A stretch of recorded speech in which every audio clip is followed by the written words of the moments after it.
जय श्री राम जी, जय श्री राम। पहले तो एक दृष्टांत उदाहरण की एक कथा और उसके बाद में कुछ चर्चा करेंगे। कहते हैं पुराने समय में कोई राजा था। वो राजा के खिलाफ आंदोलन हुआ, संघर्ष हुआ। राजा को कहा भी आप हमें भी राज करने दो, हमारे में भी नेता है, अमुक अमुक नेता है, कई अध्यक्ष है, कई उपाध्यक्ष है, कई मंत्री है, हमारी संस्था है। आपको राज्य करते को बहुत वर्ष हो गए और हमें भी राज्य करने के लिए देव। तो वह एक संघर्ष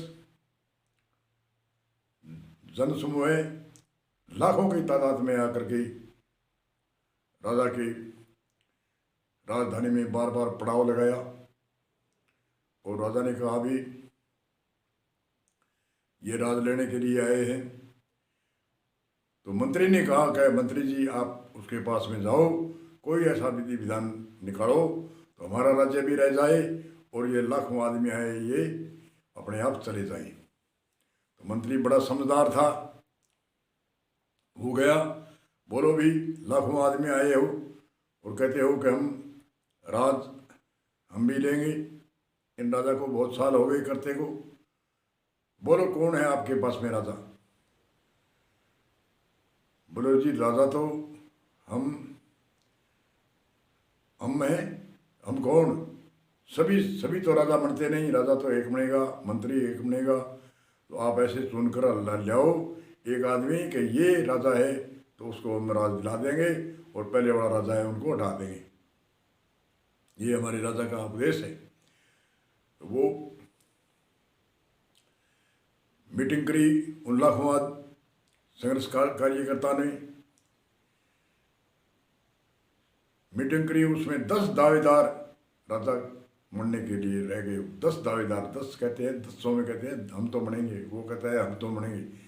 ऐसे ऐसे करके 10 आदमी दावेदार राजा बनने के लिए। और मंत्री के पास में आए, मंत्री ने कहा भी 10 आदमी हम दावेदार हैं। वो तो कहता है मैं बनूँ, वो कहता है मैं बनूँ। 10 आदमी दावेदार हैं हम। वो 10 में वो तो कहता है मैं बनूंगा, वो कहता है मैं बनूंगा। मंत्री ने कहा भाई मैंने कहा था भी एक ही राजा बनेगा तो एक आप चुन लो। वह 10 कहते हैं हमारे से अब नहीं चुना जाता, हमने 10 से लाखों आदमियों में 10 छांट कर ले आए हैं और 10 में आप छांटो भी कौन बनाओ, किसको बनाना चाहते हो। मंत्री ने कहा भाई मैं कहूँगा तो मेरे पक्षपात हो जाएगा, आप 10 है, 10 में से कोई एक आदमी चुनो।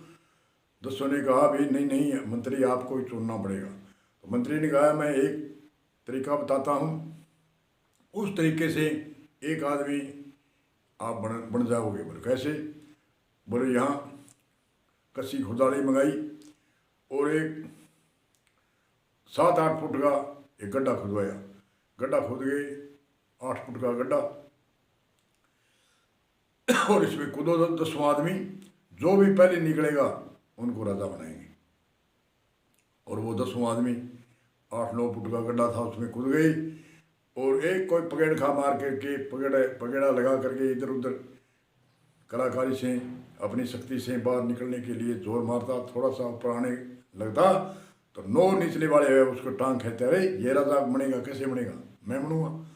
और फिर कोई दूसरा कोई ऊपर निकलने के लिए जाने के लिए थोड़ा सा पगेड़ खा लगा करके इधर उधर आपकी शक्ति से चढ़ने लगता तो 9 फिर टांग खींच लेते। ऐसे ऐसे करके वो कई घंटे बीत गए, भूख प्यास लग गई और थक गए, हार गए और आवाज़ लगाई मंत्री हमने राजा बनेंगे न बादशाह बनेंगे, हमें बाहर निकलो, हम भूख मरते हैं, प्यास से मरते हैं।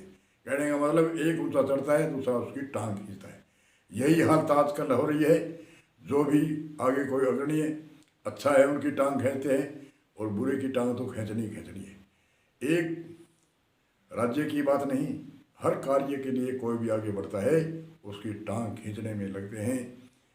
कोई भी आगे बढ़ता है, बढ़े या न बढ़े, परंतु मेरे में मैं कुछ नहीं जानता, फिर भी मैं कहता हूँ मैं जानता हूँ। ऐसे कैसे होता है?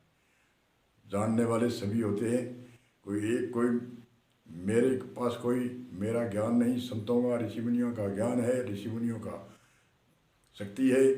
वही शक्ति हम सुनते हैं, उनकी शक्ति से ही, परमात्मा की शक्ति से ही हम रहते हैं, फिरते हैं। और आजकल के एक दूसरे की राजा राष्ट्र में भी टांग खींचते हैं, ज्ञान क्षेत्र में भी टांग खींचते हैं, समाज के में कोई आगे आता है उसकी टांग खींचते हैं, और कोई भी कला लेकर के चलता है, उसमें टांग खींचने में एक से एक नीचे रहता है। अरे ये आगे क्यों जाता है, ये आगे क्यों जाता है? अरे क्या आगे जाने से तेरा कोई मान घटता नहीं है? तेरा कोई परमात्मा जो जिसको देता है, परमात्मा के भंडारे में कोई न विद्या की कमी है, न धन की कमी है, न कोई शक्ति की कमी है। उनके आधार पर हम रहना चाहिए। और क्यों हम एक दूसरे की टांग खींचते हैं, एक दूसरे को आगे नहीं आने देते? ऐसी हमारी एक कुटिल भावना है, कुटिल एक दूषित भावना नहीं रहनी चाहिए। हमारी भावना ऐसी होनी चाहिए, भावना ही तो सब कुछ है। हे परमात्मा सबका भला हो, हे परमात्मा सभी धनवान हो, सभी विद्वान हो, सभी ज्ञानी हो, सभी का उत्थान हो, ऐसी हमारी भावना होनी चाहिए। और आज जो कुटिल भावना है, कहते हैं गाने की कलाकारी में पहले कहते हैं तानसेन एक संगीत का बड़ा कलाकार था, और अकबर बादशाह के समय में था तानसेन बड़ा संगीत का कलाकार, 6 36 रागनी का ज्ञाता, और बड़ी रागनी उसको आती थी। उनके विरोधी हुए कई। और आजकल जो छोटे छोटे, कोई तानसेन नहीं, कोई पानसेन नहीं, कुछ भी मैं जानता भी नहीं, फिर भी मैं टांग खींचता हूँ। अरे क्या टांग खींचता है भी तू? तेरे पास कोई शक्ति नहीं है, तेरे पास कोई, मेरे पास कुछ है ही नहीं, क्यों टांग खींचता हूँ? ऐसी भावना में कुटिल भावना करते हैं, दूषित भावना करते हैं, द्वेष भावना करते हैं। जो द्वेष भावना हमारे दिल दिमाग से दूर रहनी चाहिए, और द्वेष भावना हमारे जो दिल दिमाग में ठोस करती है, ठोस ठोस के भरी हुई है, वह आदमी क्या तो बोलने के लायक होता है, क्या नहीं होता है।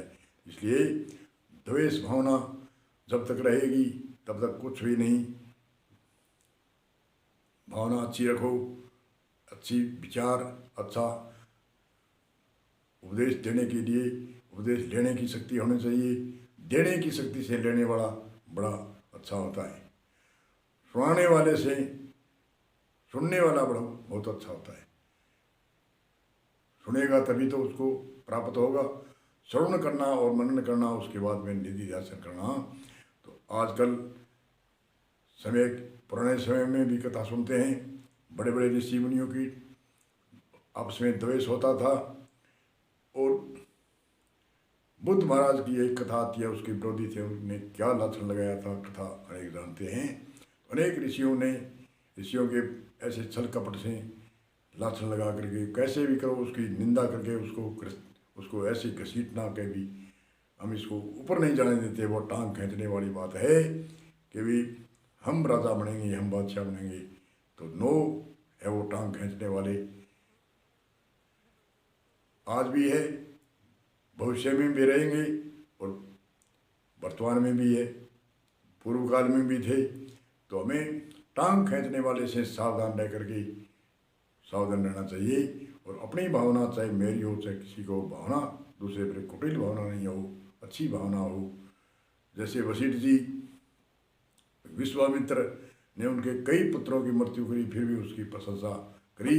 तो विश्वामित्र ने सुना, उसने कहा अरे दरकार है मैंने मैंने पुत्रों को मारा, और ये मेरी प्रशंसा करता है। तो ऐसे कितने महान पुरुष है जो पुत्रों की कत्ल करने के बाद में भी उनकी प्रशंसा करते हैं। ऐसे ऋषि को हम आज नमन करते हैं, उनकी आज चर्चा होती है। उनकी आज जो रामचंद्र जी के गुरु वशिष्ठ जी थे, उनकी अनेक ऋषियों की कथा ऐसी आती है जिनकी नम्रता का कोई और उनकी दया का कोई सीमा नहीं। और हमारे दया का जो हमारे में कोई भाव ही नहीं है। दरकार है हमें जीना, दरकार है हमें रहना, दरकार है कुटिल भावना करना, ऐसे सात्विक भाव से रहो, सात्विक विचार रहो, सात्विक भाव से रहो, अच्छे भाव से रहो।